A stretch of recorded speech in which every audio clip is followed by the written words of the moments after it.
16. Los amantes de la muerte. La teoría psicofisiológica de que el dolor es la exageración del placer tiene su confirmación social en la existencia universal de las comunidades de amantes de la muerte. Desde todos los tiempos estas comunidades se desenvuelven en el seno ambivalente de las religiones, donde se nutren de desesperos y angustias, sacrificios, autoflagelaciones, cilicios y conformismo piadoso, torturándose para las delicias del paraíso.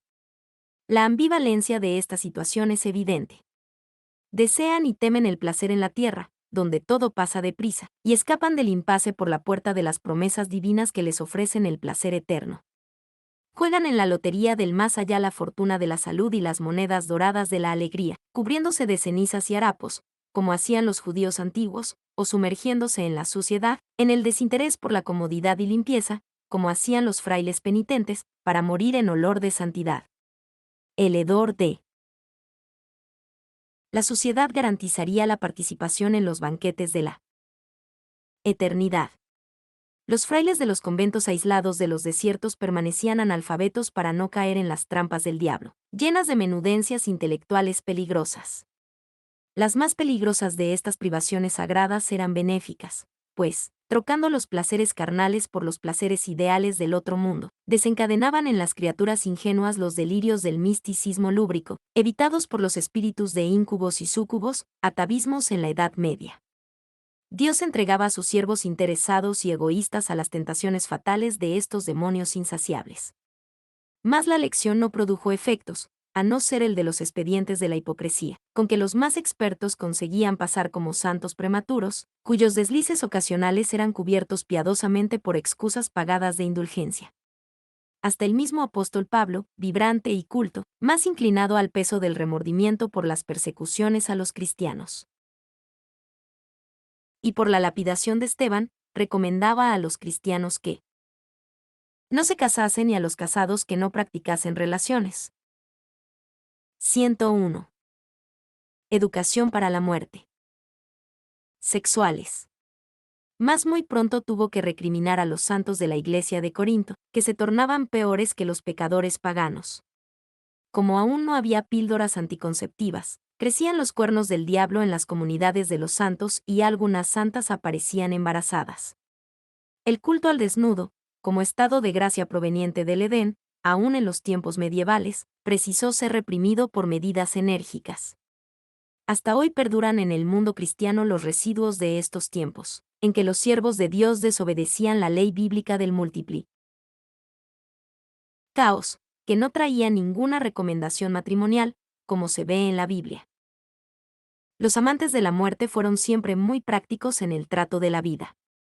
El celibato de sacerdotes y monjas fue siempre agujereado por medidas de excepción y hasta por la creación de tasas especiales de licencia, como en el caso referido por Aldous Huxley en Los demonios de Ludan. En el esfuerzo para sofocar la vida en favor de la muerte, las iglesias siempre fracasaron y fracasarán, al menos que Dios permita la producción en masa de la nueva bomba de neutrones, para salvarse del terrorismo de un nuevo diluvio. Jesús no violó las leyes naturales creadas por Dios. Aumentó el vino que alegraba las bodas de Caná, libró a la mujer adúltera de la saña feroz de sus lapidadores, no escogió celibatarios para sus discípulos, aceptó a Pedro con la familia como su apóstol, recibió a Magdalena como discípula y fue a ella a quien se apareció en la resurrección. A pesar de todo esto, el fermento viejo de los rabinos del templo aún hoy leva masas impuras en el medio cristiano. El espiritismo no se organizó en iglesia para evitar los prejuicios de esta hipocresía contraria a la ley de amor del Evangelio. También así, aparecen aún ahora en el medio espírita los predicadores de la santidad hipócrita. Son predicadores angélicos que siembran estas ideas en la ingenuidad pretenciosa de las masas espíritas, tal vez interesados en los cuernos del diablo o en el restablecimiento de las costumbres de Sodoma, tan hartamente restablecidos en nuestro tiempo. Es increíble que esto pueda acontecer en el medio espírita, contrariando los principios racionales y científicos de la doctrina. Pero todo puede. 102. J. Herculano Pires. Acontecer en un periodo de transición como este que estamos viviendo. Espíritas que se dicen abstemios, de manos puestas y ojos volcados para el más allá, intentando negar su condición humana para alcanzar el cielo, es lo más ridículo y absurdo se pueda imaginar. Las funciones normales de la especie no pueden ser suprimidas en un organismo humano sin causar desequilibrios peligrosos. La función sexual no tiene por objeto el gozo sensual, sino la reproducción de la especie. No obstante, el placer sexual natural, en la conexión normal y afectiva de dos criaturas que se aman, es también importante elemento de equilibrio orgánico, psicofísico. La condena del sexo es estúpida manifestación de la hipocresía. Quienes intentan ahora introducirla en el medio espírita solo pueden ser individuos frustrados o, lamentablemente, desviados de sus funciones normales. Estos individuos sirven a los desequilibrios de los espíritus vampires, que se banquetean en los vicios inconfesables de criaturas humanas por ellos subyugadas. Recientemente tuvimos la oportunidad de ver y oír, en un programa de televisión, en que hablaban representantes de varias religiones, un representante de una casa espírita declarara que precisamos sufrir intensamente en la tierra para poder llegar a los planos espirituales superiores. Era un amante de la muerte, y al responder la pregunta del presentador, ¿cómo el Señor desea pasar para el otro lado?, dijo, muriendo muy lentamente en el lecho. Las palabras fueron acompañadas por un gesto sacerdotal y una expresión fisonómica de delirio imbécil. Una triste muestra de falta de conocimiento espírita y de tendencia masoquista delirante. Aquel pobre hombre aprendiera espiritismo al ese contrario y soñaba con la muerte por el debilitamiento, como si agradase a Dios la tortura diabólica de una muerte en esta condición de miserableza total. ¿Qué Dios sería este? Algún moloco acostumbrado a alimentarse de niños vivos asados en brasas. Y. ¿Qué imagen de la doctrina este hombre presentaba a los espectadores? Sería uno de los ángeles de la casa por él representada que le sugería esta demostración de mentalidad masoquista. 103. Educación para la muerte. Ni tampoco un sacerdote trapista, en olor de santidad, traído como momia egipcia de la era faraónica, haría con tanta perfección la más desfigurada y triste figura de un masoquista delirante. El pobre hombre parecía saborear, en éxtasis, las delicias de su debilitamiento en el lecho, a la espera del paraíso. El masoquista es un esquizofrénico de sensibilidad invertida. La esquizofrenia lo aparta de la realidad inmediata y lo envuelve en el delirio de los placeres futuros que transforma en satisfacciones subjetivas en el proceso de las transposiciones alienantes. En aquel breve instante televisivo, bajo las luces de las lámparas aturdidoras, el pobre hombre se sentía debilitarse frente a las cámaras y del mundo, en la plenitud de los gozos de la muerte lenta, inversiones espasmódicas de sensaciones ancestrales archivadas en el mundo mágico del inconsciente. Era doloroso verlo así, en aquella bienaventuranza de la frustración. El dolor, el sufrimiento y la muerte no tienen, en la concepción espírita, este sentido delirante que él les daba. Por lo contrario, todo en el espiritismo se define como articulaciones del proceso único y universal de la evolución. Y esta no es milagrosa o sobrenatural, puesto que es el desenvolvimiento de las potencialidades de las cosas y de los seres en el desarrollo histórico, en el plano temporal, como en el caso de la razón en Hegel. Todo es teleológico, tiene una finalidad que se entroza en el engranaje espantosa de la teleología universal. El dolor, decía León Denis, es ley de equilibrio y educación.